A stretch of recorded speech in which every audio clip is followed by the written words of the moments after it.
बिस्मिल्लाहिर्रहमानिर्रहीम।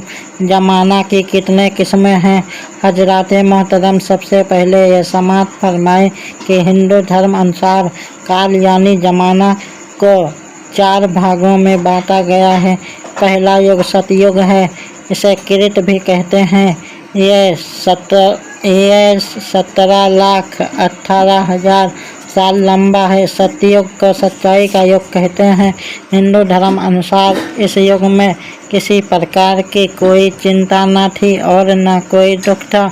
हर आदमी चैन सुकून की जिंदगी गुजारता था। दूसरा युग त्रेता युग है, जो 12,96,000 साल लंबा है। त्रेता युग में लालच, कंजूसी और नैतिक गिरावट धीरे धीरे लोगों में प्रवेश करना शुरू कर दिया था।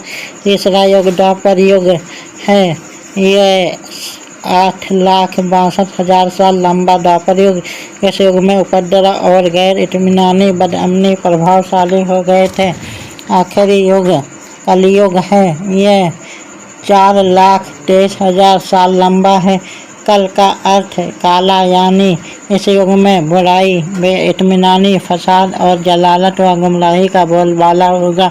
चारों तरफ कुफ्र हुआ शिर्क का अंधेरा छा जाएगा। वर्तमान युग कलयुग है और उसके भी लगभग 51,000 साल बीत चुके हैं और अंतिम अवतार, जिनका नाम कल की अवतार है, वह कलयुग ही में जन्म लेंगे।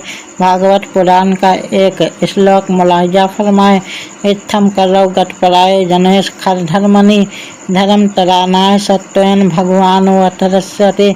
भागवत पुराण 12:2-17।